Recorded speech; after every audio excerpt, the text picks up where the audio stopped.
So, what do you get when you put Josh Hartnett high on toad venom on a plane full of assassins? Well, you get an extremely strange and unpredictable action comedy called Fight or Flight.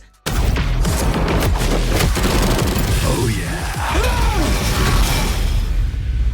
The next question is, should you watch it? Because someone I know told me to have a look at this film after they watched the trailer for it and told me, quote, "It looks terrible and you should absolutely watch it." So I watched the film and I was in no way expecting what I got.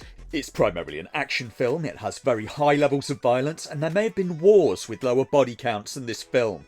It also contains quite a lot of comedy and used a lot of juxtaposition. For example, the opening scene is a chainsaw fight on an airliner in mid-flight to the music of Blue Danube by Strauss. It's a very silly film, and for me the first hour flew by in a flash, and I found myself laughing quite a bit at this film. You gotta die young, man. If I die in your bar, you can sell my organs to pay my tab. I don't think they're worth what they used to be. It has a lot of similarities in genre and cosmetics to a film like the Fall Guy remake with Ryan Gosling, or maybe the Crank series of films with Jason Statham, only a lot less vulgar, or the Clive Owen movie Shoot 'em Up. It's like a live action cartoon, so it's not going to be for everyone, but nothing is really, is it?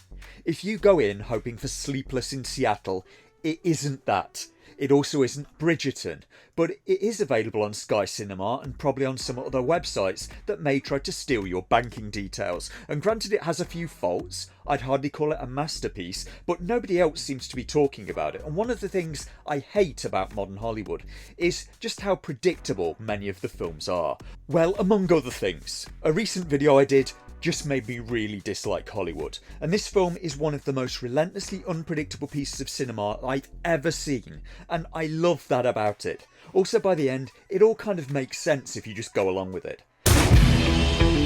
Just name your price then. I can give you your life back, I can clear your name. I just need you to get to the airport. If you want what I'm offering, you need to be on it. We're tracking a high-value target. I need you to take them into custody alive. The whole film seems out of control, and it's very immersive in that way, because that's what Josh Hartnett's character is in this film. He's out of control, hanging on by his fingertips, and the world the audience sees is warped by his perception. I don't know if other people relate to this, being out of control and noticing just how random and bizarre the world can be, how random and bizarre people can be.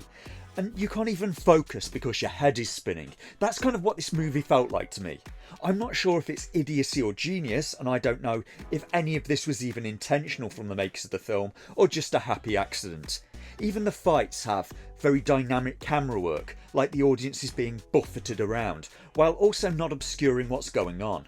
The plot revolves around Hartnett, a disgraced government agent forced into exile, being brought out of retirement as an emergency in order to apprehend and bring in an unidentified world-class computer hacker who's boarded an international flight. The hacker has annoyed a lot of very powerful bad guys and now has a bounty on their head because of that. Word has got out, resulting in the plane being filled with assassins. As it turns out, not very good assassins. They mostly get dropped in seconds. There are quite a lot of twists and turns in the plot, but I kind of have a problem with who they had playing the computer hacker. The problem is the actor just doesn't fit the backstory they wrote for the character.